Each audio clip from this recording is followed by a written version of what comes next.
I have been waiting for these forever. They took so long to like get populated in the stores. This is the gel set for the IT32 and the IT30. Believe it or not, they do have magnetic strips in here that you can put on the bottom of your IT30 to use these as well. They come with all different colors. There's just an assortment, and they come with your corrective gels. Now, corrective gels I use all the time, whether I'm at an event or something and they have warm light. And believe it or not, I use it in company buildings because a lot of the company buildings have that tint on the windows, and it's usually that blue tint. And this one just does the trick to even up the lights a little bit. But these are simple to use. They just pop right on, just like you would think. You can see on the bottom of this, there's two little magnets. They just pop right on. Easy.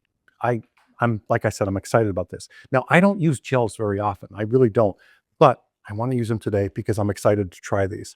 I was more excited about the corrective gels that are in this kit, but I'm just as excited about the color ones because it's going to be fun to shoot with.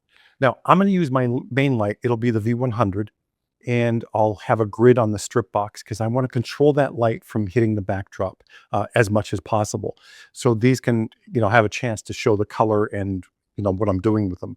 If this is too high, it's going to spill onto the backdrop and these will get washed out a little bit.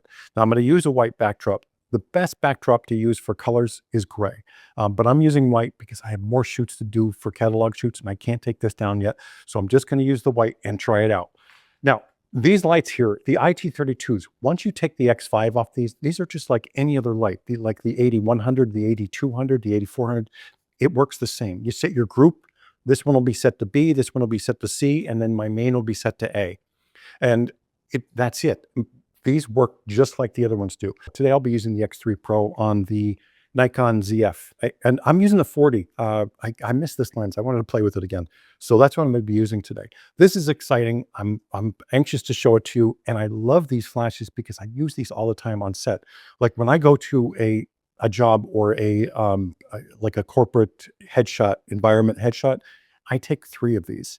They're always in my bag because I get to light up different areas. Now with its gel set, I can correct the color on them and or change the color on them to give the look, the portrait a very unique look. So, and these are so small, you can hide them anywhere. That's why I love them. Now I have 4 of these altogether already. Godox did send me my first one. I got it for free, but these I bought, and I love them. Now, by the way, the X5L is coming out, the Leica. It's already in stores. You must update your IT32 before you use that. Otherwise, you're going to have connection issues. So make sure you update your IT32 before you use the X5 Leica remote, and it should work fine. Anyway, let's get into the shoot and see what we can do with some gels and some speed lights and go from there. Thanks for watching as always. Now, like I said, I'm not a gel guy. I don't use colored gels a lot, but I will use them periodically throughout this shoot. The IT32s, again, I use them for location shoots all the time because they are small, compact, easy to carry around. Whether I'm shooting environmental portraits or locations, real estate, anything, they do the job and they do it really, really well because of their size and weight. And the battery power on these things is absolutely fantastic. I've never even come close to depleting the battery on one of these. So, what more could you ask for in a small light like this? Now, again, these magnetic gels are just so convenient. Popping these on is it's a second, and you can use them under the diffuser.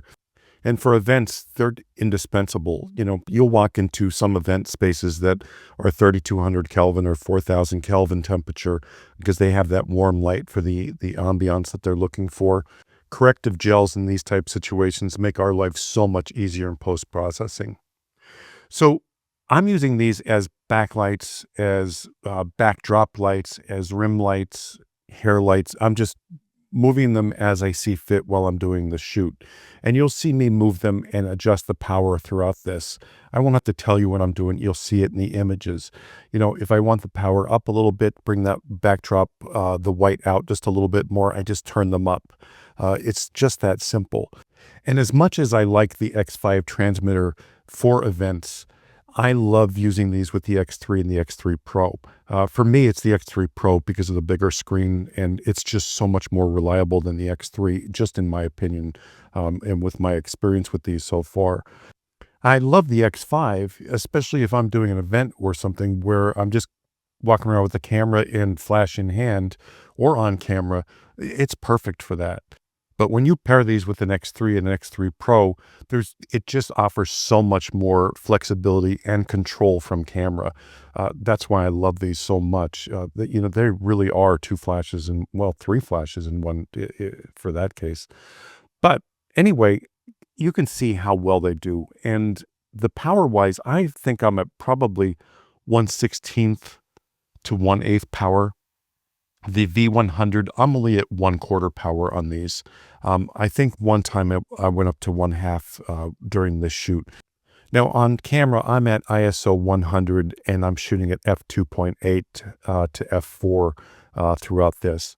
And, to have that kind of power level, it means faster recycle time, longer shooting because you can get a lot more photos out of these batteries when you're at that lower power. Not that there's any issue with these batteries and these flashes, both the V100 and these little IT32s. Now, a lot of people always ask me, should they get the IT32 or the IT30? For me personally, after using these for months and months and months, I'm using the IT32s more than I'm using the IT30s. I love the form factor of the IT30, but again, if I'm using this on location and I just want to take it off the camera and put it back on camera. With the IT30, I have to take it off the camera, put the remote on, and then with these, I just pull it off the camera. The remote's already there, so it's just a lot more convenient. But again, the IT30s are great flashes, and they are great remotes on top of that. So it's really a matter of need and what you're going to use it for. Now, as far as the light in the studio here, I'm probably at 90% flash and 10% the LED ambient light that I have going. But I would say 90% is coming from the flashes themselves.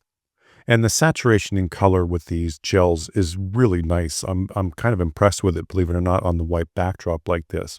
Now, I have the LEDs on, but they're dim. You can't tell by the video, obviously, because this video camera just makes everything look like daylight. And I never put it on manual because I just don't have the time or willingness to adjust it. By the way, I always wanted to show this thing because a lot of people ask me about this sticky pad. I'll leave it in link.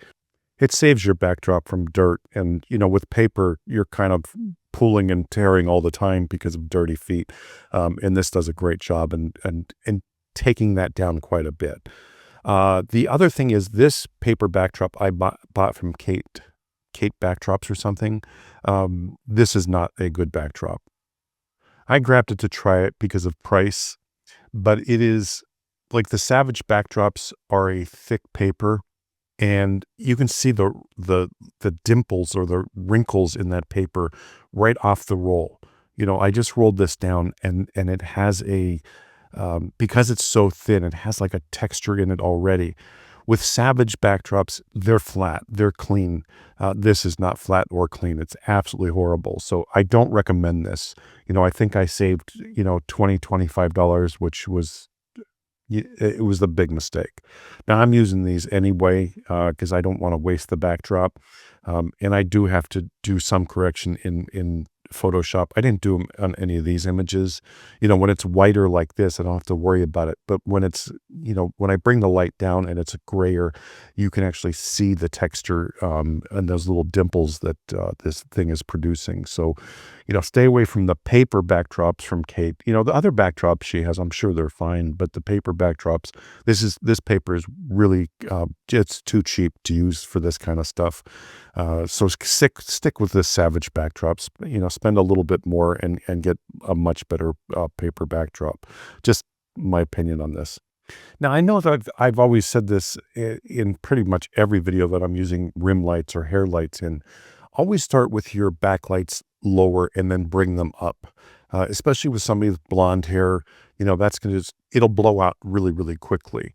And you just want a touch of light. And if you do want it a little bit more powerful, bring it up a little bit. But you have to watch with different hair types. Even somebody with a brunette hair, if they have highlights that are blown out easily. These backlights can really blow out pretty quickly. So make sure you bring them down first, start at a lower power and then bring them up. I always start at 1/64th power as my test run, and then I move them up from there. Now, personally, I don't like to do tethered shoots. I don't want a cord coming out of my camera while I'm shooting. And personally, I don't need to see it on a bigger screen. But if you're new with this, or new with backlight or rim light, you may want to bring it up on your screen to actually see what the light is doing.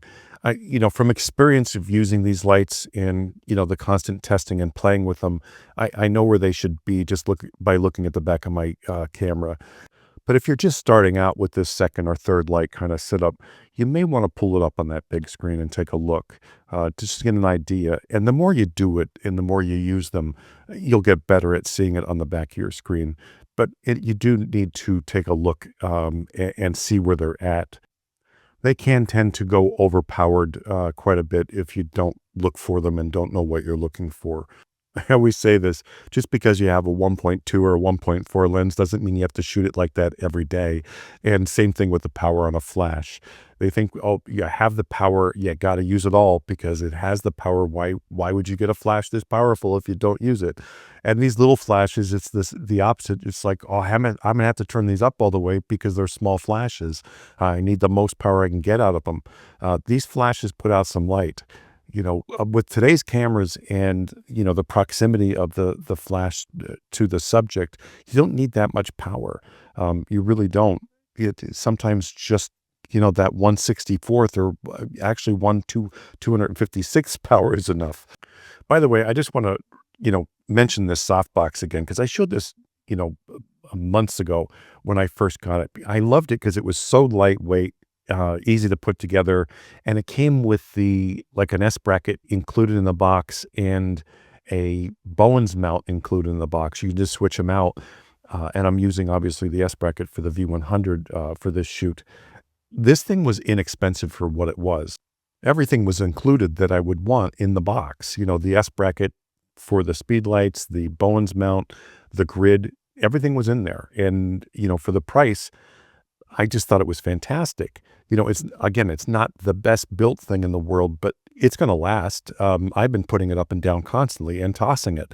The reason I take care of my equipment, I promise you, but this thing is so lightweight. It's kind of ridiculous. And I carry it with me, and I take it on shoots. I love using a strip box for shoots. I like using as my main light all the time.